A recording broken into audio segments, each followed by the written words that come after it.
कहता हूँ, जाओ पूरे तुम गदरपुर का जायजा ले लो। कोई ये नहीं कह सकता है कि हमने इदारे के अंदर किसी बच्चे को हमने चारपाई पे लेटे देखा है, बेड पे लेटे देखा है। जाओ जाकर के देखो, सारे बच्चे फर्श पे लेटा करते हैं, लेकिन तुम्हारे बच्चे जब घरों के अंदर होते हैं तो अच्छे बिस्तर पे लेटते हैं, अच्छा कंबल होता है, सुबह उठते हैं, गर्म पानी मुंह धोने के लिए है, गर्म नाश्ते के लिए है, गर्म। हाँ, हो सकता है कि गदरपुर वालों ने ना देखा हो, लेकिन उन्होंने तो देखा ही होगा जिनके बच्चे पढ़ रहे हैं जी। कितनी चारपाइयां हैं बच्चों के सोने के लिए? कोई नहीं। कारी साहब क़िबला है कोई बेड, कोई चारपाई नहीं। हमारे घर में कोई बच्चा ऐसा है जो चटाई पे सोता हो? नहीं। बहुत गौर से मेरी बात सुनना, मैं खिताबत का लोहा मंगवाने नहीं आया हूं यहाँ पे। है खतीब तो ये लोग हैं, अल्लामा अखलाक जैसे लोग। हम लोग तो बस इनकी दुआओं का असर है जो थोड़ा बहुत इधर उधर चल रहे हैं। ये इनका करम है कि मुझे इस लायक समझा के यहाँ तक पहुंचाया। बस मेरी बात गौर से सुनना, हमारे घरों में है चारपाई, ऐसा कोई बच्चा जो नीचे लेटता हो?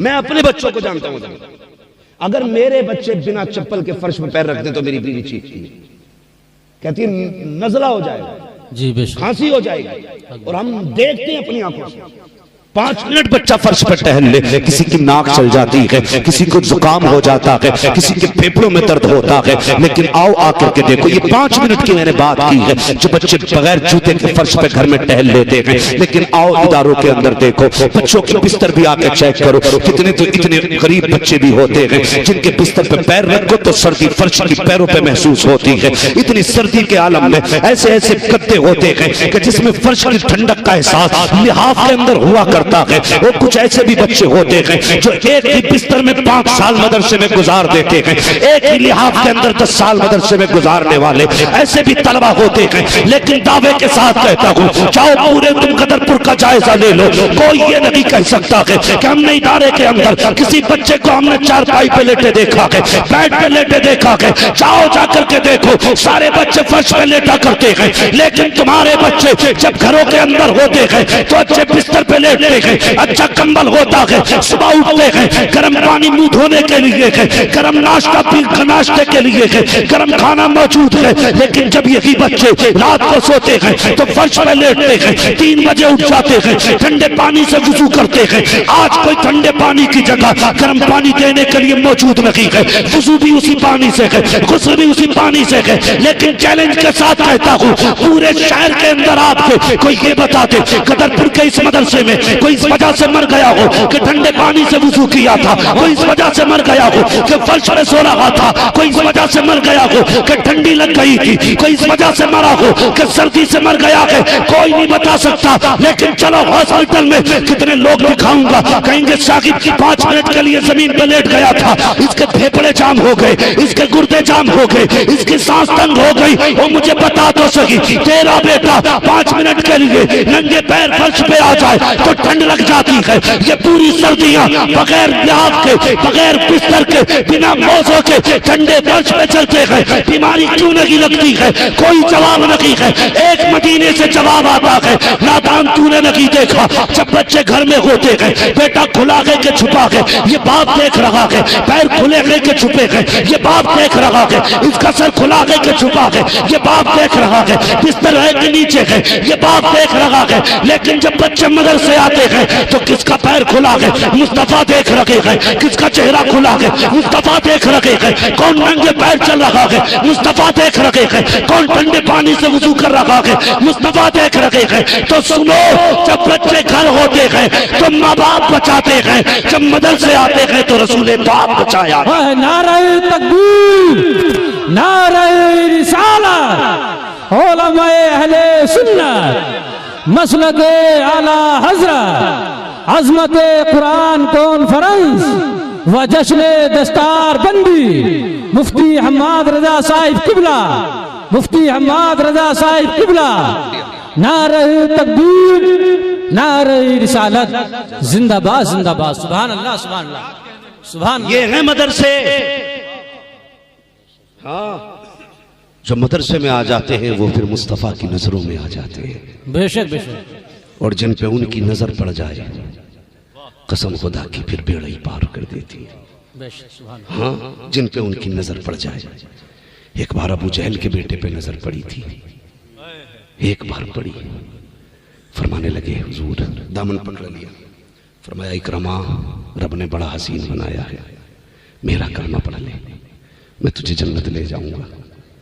उसने कहा, मेरे बाप ने मरते मरते कहा था बेटे मर जाना, मोहम्मद का कलमा ना पढ़ना।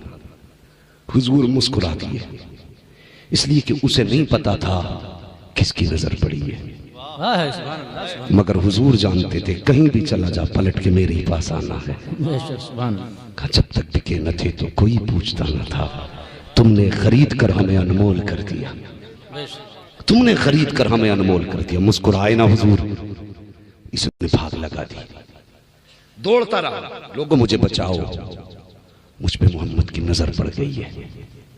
भागते भागते अपनी इबादत खाने में गया, वो कहने लगा मैंने आज तक पूजा की है, इबादत की है, मुझे बचा लो। तो आवाज आई थी, तुझे अब कौन बचाएगा, तुझ पे नजर मोहम्मद की पड़ गई है। हाँ, जिस पे हुजूर की नजर पड़ जाए, मैं उनकी नजर की बात करने लगा, जिस पे उनकी नजर पड़ जाए।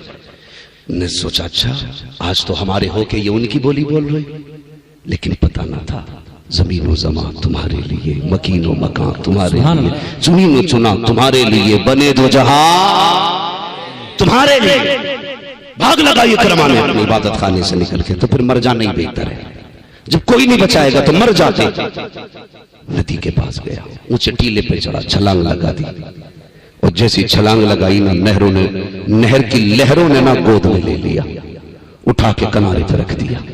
सोचा इत्तेफाक होगा, फिर चढ़े ऊंचे टीले पे, फिर छलांग लगाई, फिर नहर ने उठाया, गोद में उठा के किनारे पे रख दिया। कहने लगे मैं डूबने आया हूं, तू डुबाती क्यों नहीं? तो लहरों ने कहा तब तुझे कौन डुबाए, जिस पे मोहम्मद की नजर पड़ गई है वो डूबा नहीं करते हैं, अगर डूबते भी है तो किनारे लग जाया करते हैं। बेशक बेशक। पलट के आ गए, गर्दन झुका के बैठ गए। मेरे हुजूर ने फरमाया इकरमा अब क्या सोच रहे हो? कहने लगे हुजूर अब क्या सोचना है। मान गया, जिसकी नजर यहां डूबने नहीं देती वहां जलने कैसे देगी। हाँ तो भाई, जिस पे हुजूर की नजर पड़ जाती है फिर पेड़ ही पार हो जाते हैं। तो ये मदरसे के लोग हैं, ये मदरसे के लोग, इज्जत किया करो इनकी। इतनी आसानी से कुरान, बड़ी तकलीफ होती है, बड़ी तकलीफ होती है, अपनों से भी दुख है। फोन करें कारी साहब, अल्लामा साहब, भाई आपके जिम्मे इदारे की एक रसीद थी, पिछले साल आपने दिया था, इस बार क्या ख्याल है जी? तो कहता ठीक है मैं तेरा हिसाब देख के बताऊंगा, कल फोन करियो मौलाना। कितना अकड़ के कह रहे हैं, कल फोन करियो मौलाना। ओ भाई अगर ये किसी का नाम ले देना तो खुश हो जाया करो, फैसला इनका नहीं होता, फैसला मदीने वाले का होता है। सुभान अल्लाह सुभान अल्लाह। बेशक। इसलिए कि अगर मैं ये सोचूं मदरसा मैं चला रहा हूं या मेरी वजह से, मेरी जेब से मदरसा चल रहा है, तो सोच गलत है। मैं कई ऐसे इदारे के मुहतमिम हजरात को जानता हूं कि जब राशन खत्म होता है ना और कोई सहारा नहीं होता तो रात को मुसल्ला बिछाते हैं और रो के कहते हैं या रसूल अल्लाह, घर भी आपका, मेहमान भी आपके, ये भूखे रहे तो मेरा कुछ नहीं जाएगा, लोग आपके मेहमानों को क्या कहेंगे। कसम खुदा की अभी मुसल्ला उठता नहीं है, खैरात मदीने से पहले भेज दी जाती है। बेशक बेशक। सुभान अल्लाह सुभान अल्लाह। समझ रहे ना मेरी बात? तो कितनी इकारत से बंदा कह देता, हजरत कह देता कल आना, बड़ा घमंड है तुझे पैसे का, हिसाब लगाऊंगा। फिर लॉकडाउन हो गया था, लॉकडाउन हुआ था ना पीछे, तो ऐसा लग रहा था सारा लॉकडाउन का असर किसानों पे ही पड़ गया। उशर ना दिया इन्होंने, कह रहे लॉकडाउन है, किसी का 3 क्विंटल की जगह 2.5 क्विंटल निकला लॉकडाउन की वजह से। बीघे में फ्री थे, ऐसी खेती की, मैं सच बता रहा हूं, मेरे यहां तो इससे बेहतर गन्ना कभी हुआ ही नहीं जितना लॉकडाउन में हुआ था जी। क्यों ठलुए थे उसे ही नला रहे थे। पहले गन्ना इतना होता था फिर इतना मोटा होना जी। कह रहा लॉकडाउन रह गया, इसलिए मौलाना आपके नाम ऐसे ही है कुछ। ये हालात है हमारी कौम के भाई। राज़िक रज़्ज़ाक़ कौन है? बोले क्यों नहीं बोल रहे? पता नहीं है। रज़्ज़ाक़ कौन है? रोजी कौन देता है? अल्लाह। झूठ ना बोलियो, अगर झूठ बोलोगे वो जबड़ों में से निकालना जानता है। बेशक। हाँ कह रहे लो जी मौलवियों ने हमारा क्या बिगाड़ लिया, जितनी ज़कात नहीं देते इतनी बढ़िया फसल हो रही। यही तो कहते थे। अरे उसने दे रहे अच्छी फसल हुई है, जो देते ना मस्जिद मदरसों में उनकी तो फसल ही मारी गई। ये हालात हमारी कौम के। लॉकडाउन में कहा फसल को नुकसान और लोग हिकारत से देखते हैं। कई लोगों ने इस बात का जिक्र किया कि फला मौलाना को देखा ना तो वो रास्ता काट के चला जाए, कहीं कुछ ले ना ले मुझसे। गारंटी के साथ कहते हैं इतना बड़ा मजमा है, जाओ पूरा इलाका इकट्ठा कर लो, तुम तो कुछ भी नहीं हो, इकट्ठा कर लो। एक बंदा कोई बता दे किसी ने कारी अब्दुल जब्बार को अपने बच्चों के लिए भीख मांगते देखा हो? सही बात। अल्लामा अखलाक साहब को किसी ने 20 रुपए का सवाल करते देखा हो, ये कह के आज मेरे घर में चाय की पत्ती नहीं है। ये इतनी खुददार कौम है, ये मर तो सकती है लेकिन अपने लिए भीख नहीं मांग सकती, नहीं मांग सकती भीख। वरना धरना देना नेताओं से ही थोड़ी आवे, मौलवियों से तो आवे है। अगर सारे एक बार मीटिंग कर लेना कि नमाज नहीं पढ़ानी है जब तक 25,000 तनख्वाह नहीं हो जाएगी, है एकदम मत कहो हजरत। लोग इतनी आजाद है, कहते कि इमाम नहीं हम भी घर सो रहे। अल्लाह से कहते हैं वो पढ़ानी नहीं आए तो हम पढ़ते कहां से? हाँ ये नहीं, लेकिन कभी कोई नाराज नहीं हुआ। तुम 5,000 देते हो, बड़ा जुल्म किया लोगों ने, बड़ा जुल्म किया। लॉकडाउन हुआ जिनकी तनख्वाहें 8,000 थी इमामों की, ना उनकी 5 कर दी। कह रहे 5 में करनी इमामत तो निकलो। और मौलानों से भी गुजारिश है भाई मेहरबानी करें, तुम भी ना बिल्कुल वो काम मत किया करो जैसे राणा घर ढूंढती रहती है ना। ये मसला नहीं होना चाहिए। इमाम जोहर में असर में जाएगा, जोहर में पहले आकर दूसरा इमाम बैठ जाता है। मुझे रख लो। अल्लामा शहरियार साहब ने भी थोड़ी सी गुफ्तगू कर दी, हालांकि वो उनका मकसद उस गुफ्तगू में, मैं स्टेज पे था, उलमा की हिकारत करना नहीं थी, इमामों की तजलील नहीं थी। लेकिन जो आदमी बोलता है कभी कभी उसकी जबान से कुछ ज्यादा भी निकल जाता है, होता है ना, इंसान है, निकल गया। उनकी कोई वो मसला नहीं था, लेकिन कितने कमेंट उन पे हुए, आग लग गई। और कुछ ने ऐसे ऐसे अशार लिख दिए, उन पे तो तौबा लाजिम नहीं थी लेकिन इस पे कलमा तक लाजिम हो गया। शर्म आनी चाहिए, हया आनी चाहिए। मैं सिर्फ इतना कहना चाहता हूं तहरीर लिखने वालों से, तुम ये गंदगी कब निकालोगे? इमाम असर में जाएगा, तू जोहर में जाकर बैठ जाता है, जिसे मिले यूं वो करे क्यों? तुम्हारे अंदर इत्तेहाद नहीं तो दूसरों को समझाने जाओगे? इत्तेहाद अपनी सफ में पैदा करो और ये कोशिश करो। मैं तो कहता हूं यार, कितने इमामों के फोन आते हैं, तुम्हें 40,000 पे एतराज है ना, तुम्हें 60 पे एतराज है, तुम्हें 30 पे एतराज है, बेटे 8 दिन मेरे साथ रह ले, छठी का दूध याद ना आ जाए तो फिर बात करना। तू अपने लिए कमाता है, खुदा की कसम हम हुजूर की उम्मत के लिए कमाया है। बेशक बेशक, सुभान अल्लाह, सुभान अल्लाह, बेशक हक बात है। नहीं बोलते हम स्टेज पे इन बातों। या रसूल अल्लाह, जिंदाबाद जिंदाबाद जिंदाबाद, बहुत अच्छा। तू घर में लेटाना, पूछ अल्लामा अखलाक के घर से कितने चूल्हे जलते, हम जानते हैं। तुम्हें तो कुछ भी नहीं पता, तुम्हें नजराने दिखाई देते गए, खरीद की हिचकियां दिखाई नहीं देती। हम नहीं चाहते थे इन बातों को मंजर आम पे लाए, लेकिन न तुम सदमे हमें देते, न हम फरियाद यूं करते, न खुलते राज सर बस्ता, न यूं रुसवाइयां। गुजारिश है इमामों से, तुम भी ख्याल करो। कितने इमामों को इसलिए निकाला गया कि इमाम का फोन आया, उसने कहा मेरी बेटी हॉस्पिटल में थी, मैं कुछ दिन लेट हो गया ना तो मेरी तनख्वाह भी काटी है, वो मुझे निकाल रहे। उसने कहा बेटी के इलाज में मैं 50,000 का कर्जमंद हो गया, 50,000 का कर्जमंद हो गया यार। और फिर बजाय इसके कि हमारी कौम को यह कहना था तू हमारा इमाम है, दुख न कर, बेटी के इलाज का पैसा भी हम देंगे, तेरे बाकी दिनों की तनख्वाह भी हम देंगे। क्या चला जाता दे देते, कोई चला जाता, लेकिन उन्हें डर इसलिए नहीं था, ये निकले तो निकले, इससे पहले 3 के फोन आ चुके, मुझे रखा जाए, मुझे रखा जाए। ख्याल किया करो। तो मेरी कौम से गुजारिश है, अपनी सारी गरीबी मदरसे और इमामों को ना दिखाया करो, ना दिखाया करो यार। एक बंदा एक किसी रेस्टोरेंट में भी या किसी भी वर्कशॉप में काम करता है ना, तो उसका जो मैनेजर होता है ना, उसकी बुरे वक्त में उसके काम आता है। बिना धर्म बिना जात देखे हुए बंदा मदद करता है एक दूसरे की। लेकिन तुम तो अपने इमाम के इतने भी ना हो सके, उसकी बुराई उसके दुखी के दिनों में उसके काम आ जाते। बेशक सही बात। कितना सितम करते हैं हम, और सोचते हैं इमाम ऐसी पढ़ा दे कि मरते ही जन्नत में चला जाए, 3000 तनख्वाह में देगा, हो सके किसी दिन बगैर वजू के नमाज जनाजा पढ़ा दे। चेक कर रहे मीटर क्या उससे में उन्होंने अगर कह दिया अच्छा ये वो है जिनने दावत को मना करी थी तो ठीक है, तेरा तब दिन था आज हमारा दिन। फिर क्या होगा भाई, कह भी नहीं सकते कफन से मुंह निकाल के भाई दूसरा पढ़ा दो। इन्हें बिना वजू पढ़ाई, इन्हें राजी रखा कर, राजी रखा कर। वो मैं हंसना हंसाना भी नहीं चाहता, लेकिन बात याद आई तो कह दूं। गालिबन अल्लामा मुश्ताक अहमद निज़ामी ने इस बात को लिखा है कि वो कोई इमाम था ना, तो लोग तनख्वाह नहीं दे रहे थे, वो चला गया बिना तनख्वाह के। उसने खत लिख दिया, मैंने जितने दिन नमाजें पढ़ाई हैं सारी बगैर वजू पढ़ाई हैं। अब वो पढ़ना लिए घूम रहा था पूरा गाँव, अजी अब क्या होगा, तो सबका फतवा था भाई दोबारा पढ़ो। यही हुक्म है शरीयत का। इमाम कहते मैंने बिना वजू पढ़ाई है तो लाजिम है आप पे, आप दोबारा पढ़ो। तो बोले भाई 10 साल की लौटाने से बेहतर है बुला के डबल दे दो। है फिर वो कहते हैं ना कि अब शोर मचाने से क्या फायदा जब चिड़ियां चुग गई खेत।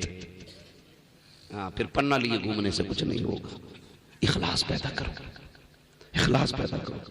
और इमाम को ना बिल्कुल इतना नो टेंशन कर दो, वो नियत बांधे ना अल्लाहु अकबर, उसे ये ना सोचना पड़े गोश्त का पैसा कहाँ से देना, कल मेहमान आ रहे नाश्ता कहाँ से कराना है, और परसों को बाजार भी है क्या करना है, बच्चों के कोर्स भी आने, फीस भी जानी है। जब ऐसी नमाज पढ़ाएगा तो फिर तुम भी खुद जाओगे ऐसे। वो भी दिमाग लगा रहा नमाज में, बच्चों की फीस कहाँ से आनी है, फिर कह रहा दिल ना लग रहा नमाज में, लगेगा कहाँ से। इतना दे दे इमाम को, खड़ा हो ना तो ये भी रब की बारगाह में हो और तू भी रब की बारगाह में हो। बेशक पेंट कराते हो ना तो कहते भाई अच्छा लाओ पेंट, कि निशान नहीं पड़ने चाहिए। पुट्टी करानी है ना तो ऊंचा नीचा नहीं रहना चाहिए। घर इतना अच्छा लगता है, फिर अमल इतना अच्छा क्यों नहीं लगता। करेंगे इंशाल्लाह, अच्छा इमाम लाएंगे, बोलो इंशाल्लाह। अच्छा इमाम भी क्या, मेरे एक दोस्त है मुफ्ती साहब किबला, वो हजरत तखस्सुस वालों को पढ़ाते हैं। लॉकडाउन में मदरसे बंद हुआ, वो इमामत करने चले गए।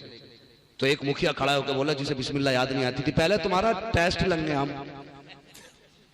किसका? जो मुफ्तियों को पढ़ाता भाई। और मैं उसी दिन जलसे में गया था जी, मगर किस्मत की बात थी यार, मुफ्तियों को पढ़ाने वाला इमामत करने आया था। मगर इमामत भी छोटा काम नहीं है। कुछ तो इसी धाक में रहते इमाम साहब घर जाऊं और मैं मुसल्ले पे चढ़ूं, होश में चढ़ेकर टांगे चीर दी जाएंगी। खेल नहीं है नमाज। किसी ने सरकार आला हज़रत से पूछा था हुजूर आपको कितना इल्म है, तो आला हज़रत ने फरमाया था बस अपनी नमाज दुरुस्त पढ़ लेता हूं। हाँ, 120 उलूम पर महारत ताम रखने वाला कह रहा है अपनी नमाज दुरुस्त पढ़ लेता हूं। अब समझ में आया कितना इल्म है। तुझे तो इस्तंजा भी नहीं आता, इमाम के घर जाने का मौका लगाता है, गया फट से खड़ा हो गया मुसल्ले पे। तो कहीं की कहीं आयत पढ़ गया, कहीं की कहीं, कभी जोहर में क्लास शुरू है तो कभी मगरिबी उसमें हो गई। तो ये ना किया करो, मुसल्ला बड़ी चीज है। ये हर एक का हक नहीं, मुसल्ला मेरे हुजूर के वारिस का हक है। और समझ सकते हो वारिस कोई आम नहीं होगा भाई। नेता मंत्री अगर किसी को अपना उत्तराधिकारी बना के भेजता है तो कोई काबिलियत देखता है उसके अंदर। फिर होता है कि इसका कलम मेरा कलम, इसकी जबान मेरी जबान, जो ये कहेगा मेरा फरमान होगा, जो ये बोलेगा अमल करना है। अगर नेता को इतनी फिक्र है तो मदीने वाले को फिक्र नहीं होगी। बेशक बेशक बिल्कुल। तुम जिसे हिकारत से देखते हो वो तेरे बाप का नाइब नहीं, वो रसूल पाक का नाइब है। जब उसका दिल टूटता है तो तुझे खबर हो ना हो, मदीने वाले को पहले खबर हो जाए। बेशक बेशक हक बात। भाई ये जो झांक के देखते रहते ना इमाम किधर जा रहे हैं, इतने टाइम गया था इतने टाइम आया, जरा होश करना, आंखें फोड़ी जाएंगी। इतनी देर अपने ऊपर आंखें लगा, तू क्या कर रहा है। मेरी बात समझ गई जो मैं कहना चाह रहा था आपसे है? तो बड़ी वो रहती है भूख। एक ने तो भाई उस पे कौन सा केस लगवाया था, अभी सोशल मीडिया पे था, आतंकवादी घोषित करा दिया भाई, सिर्फ इतनी सी बात पे को उसके घर फातिहा पढ़ने इमाम ना गए। अल्लाह, मीडिया को बुलाने के बाद का ये आतंकवादी है इमाम हमारा, लेकिन कानून अंधा नहीं है। कुछ तो किसी न किसी को कहीं ना कहीं दिखता है। वो तो बच गया, उसे हुजूर ने बचाया, लेकिन मरेगा तो तुझे कौन बचाएगा। इतना घमंड दौलत पे इमाम फाता में नहीं आया तो आतंकवादी घोषित करा दिया उसे। भाई बदलो अपने आप को, अल्लाह रसूल के हो जाओ। मौत सबको आनी है, गरीब को भी आनी है, अमीर को भी आनी है। मुझे बताओ किसी अमीर की कब्र में सोने की ईंटें लगती हैं, किसी गरीब की कब्र में अगर मिट्टी की जगह गारा डाला जाता हो? नहीं है ना। सबको एक ही जगह सोना है, एक ही ठिकाना है। तो फिर आज ले उनकी पनाह, आज मदद मांग उनसे, कल न मानेंगे कयामत में अगर मान गया। तो ये घमंड दिखाते ना करे साहब लोग कि पैसा मुझ में, तो ये घमंड न किया कर। दौलत का मालिक भी अल्लाह है, इज्जत का मालिक भी अल्लाह है, जिंदगी का मालिक भी अल्लाह है। तेरे दरवाजे पे कोई मांगने वाला आया करे तो शुक्र अदा किया कर। सोचा कर ये भी तो हो सकता था खुदा उसके जैसा तुझे बना देता और तेरे जैसा उसे बना देता। शुक्र अदा कर कि तुझे देने वाला बनाया, लेने वाला नहीं बनाया। ये सोच के ज्यादा दिया करो। और रह गई मदारिस की बात, तो जब तुम्हारा नाम आए ना तो खुश हुआ करो, हुजूर ने मेरा इंतखाब किया है। बेशक, सुभान अल्लाह, सुभान अल्लाह। हुजूर ने मेरा इंतखाब किया है। लेकिन कहता नहीं जी अभी मार्केट में हूँ, थोड़ा सा हिसाब बना रहा हूँ, कल फोन करना। कल फोन आता है, फिर खबर आती है, नहीं नहीं ठहर जाइए, अभी हिसाब नहीं लगाया, परसों फोन कीजिए। ये मौलवी है, तेरे बाप का नौकर नहीं है, ये अपने लिए भीख नहीं मांग रहा है। अगर ये हाथ फैला रहा है तो मुस्तफा के लिए फैला रहा है, अपने नबी के लिए फैला रहा है, अपने दीन के लिए फैला रहा है। जब तू घमंड दौलत का किसी मौलवी और कुरान वाले को दिखाता है तो रब कहता होश कर, घमंड का सरिया निकाल गले से, वरना इतना जलील करूंगा कोई इज्जत देने वाला नहीं होगा। मैंने देखा कि दौलत वालों को, अगर ना देखा हो तुम भी देख लेना, आईसीयू में पड़े गए जिनके आगे पीछे नौकर होते थे, आज उनके मशीनें लगी हैं, सांस नहीं आ रहे हैं, लोग सेब लेके जा रहे हैं, जूस लेकर के जा रहे हैं, लेकिन ये पी नहीं सकते हैं, खा नहीं सकते हैं। लेकिन जाओ कभी अमीरों को देखना जो आईसीयू में भर्ती है, इधर से आंसू टपक रहे हैं, कभी इधर से आंसू टपक रहे हैं। मुझे बता तो सही ये क्यों रो रहा है? आज इसे किस चीज ने रुलाया है? इसे गुजरे दिन याद आते हैं। कहता लोगों मैंने सेब वालों से प्यार किया, मैंने जूस वालों से प्यार किया, काश मैंने कुरान वालों से प्यार किया होता, काश मैंने दीन वालों से प्यार किया होता।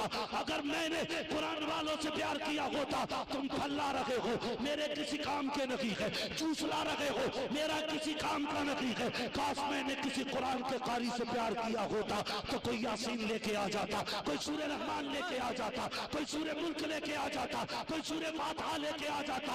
ओ लोगों आज मुझे जूस की जरूरत नहीं है, फलों की जरूरत नहीं है, मैं मर रहा हूँ, मेरी सांसें अटकी हुई है। हो सके तो कोई कुरान पढ़ के सुना दो, कोई कुरान की सूरत सुना दो। ओ खुदा की कसम अगर इज्जत से मरना चाहते हो तो कुरान से भी प्यार किया करो, कुरान वालों से भी प्यार किया करो। जब रूह निकलती है तो पहले टलपनों में अटकाई जाती है, फिर घुटनों में लाके रोकी जाती है, फिर कमर में लाके रोकी जाती है, फिर सीने में अटकाई जाती है, फिर गले में फांसी जाती है। और यार अगर चाहते हो इस तकलीफ से ना गुजरो तो कुरान वालों से प्यार करो।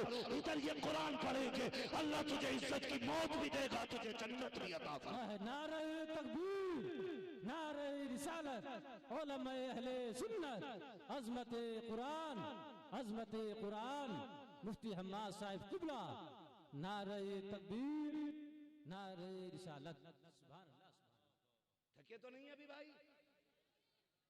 कितने लोग अपने माँ बाप से प्यार करते हैं? हाँ चाहे गाली बक के आए हाथ सारे उठा देते हैं। मेरे भाई हमारी कौम का भी अजब रवैया, बुरा ना मानिएगा, मैं आई ना हूं दिखाऊंगा दाग चेहरे के, जिसे खराब लगे सामने से हट जाए। बहुत गौर से मेरी बात सुनो, हमारी कौम ना भेड़ की चाल चलती है।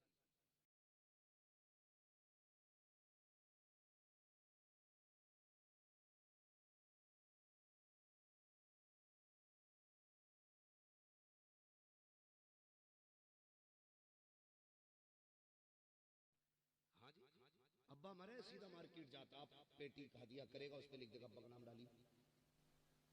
क्यों भाई? क्या अब्बा का नाम का कुरान दे रहे हैं, अब्बा बख्शे जाएंगे। पूछो इन उलमा से, रखे रखे कुरान से सवाब मिलेगा या उसे कोई पढ़ेगा तब सवाब मिलेगा?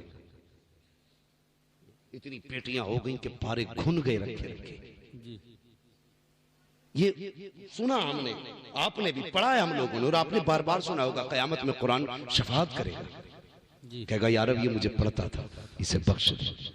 ये मुझे चूमता था, मुझे बख्श दे। जो कुरान क़यामत में ये सलाहियत रखता है कि हमारी शफाअत करे, हमें जानता है कौन हमें पढ़ता है, तो क्या उसे ये खबर नहीं होगी कौन नहीं पढ़ता है? हैं रख के घुन गए, अब्बा मरा सीधा बेटा पेटी लेने, अब्बा मरा बेटा सीधा पेटी लेने। भाई सिर्फ पेटी लेने जाते हो, अब भाई बख्शवाना चाहते ना तो जरूरी है पेटी लाओ, कभी मदरसे भी आ जाया करो। बेशक बेशक जी। अल्लामा साहब से कहो कि जरा वो बच्चे दिखाओ जिन बच्चों में गरीबी है, सर्दी है, लेकिन बदन पे कपड़े पुराने हैं और वो भी ठंडे हैं। उन बच्चों को गर्म कपड़े खरीदवा दो, गर्मी आने वाली है, अभी सर्दी है। अगर अब्बा ताजा ताजा मरा है ना तो फिर ये करना कि मदरसे आना, कहना एक गीजर मेरे बाप की तरफ से। हाँ? गर्मी में बाप मर जाए तो कहना है एक फ्रीज मेरे बाप की तरफ से। पेटियां लाते हो ना, बेशक पेटियां लाते हो। ओ भाई अगर बाप का इंतकाल हो जाना आ मदरसे में, कि वो कौन सा कमरा है जिसमें बैठ के कुरान वाले पढ़ते हैं तो पसीना टपकता है, मेरा बाप का